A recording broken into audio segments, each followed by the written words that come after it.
Well, he lived the dream of so many young children. His name is Rex Chapman. He played basketball for the University of Kentucky. He spent 12 years in the NBA, but his life came crashing down because of addiction. He says he's trying to rebuild his life and help others that are struggling just like he was. His story from Action News reporter Jennifer Bailey. In the NBA, he was known as Wonder Dog.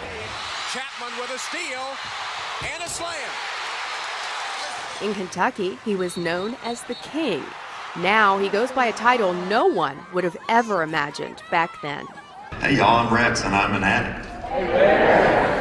The sport that gave him a career is ultimately what led him to prescription pain medication. Chapman says years of playing basketball left his body shattered. I finished playing when I was 32. I'd had 7 orthopedic surgeries in my last 3 years of playing. And, doctors had started giving me Vicodin, Percocet, Lortab to, ward off the pain. By the time I finished playing, I had an appendix surgery. A doctor put me on OxyContin, and that was the end. I knew I loved that drug the second I took it. That tiny pill started nearly a decade of addiction, leaving him broke. And I probably made $40 million playing basketball, and I've fiddled it away somehow.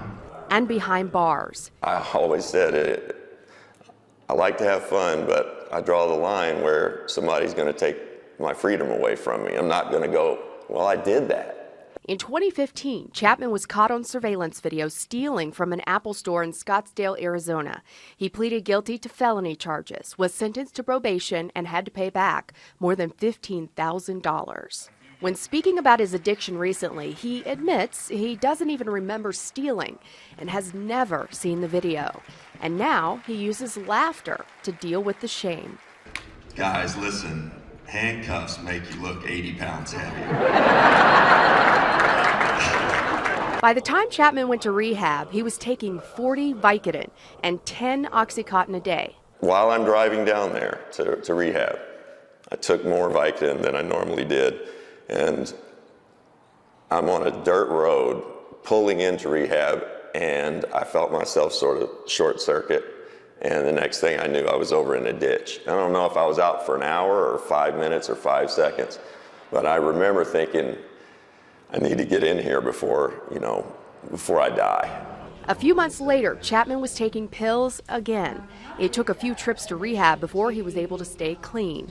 That was almost 3 years ago. How do you deal with the stigma of it? I mean, everybody knows who you are. I mean, You are more stigmatized than, the other people we've talked to.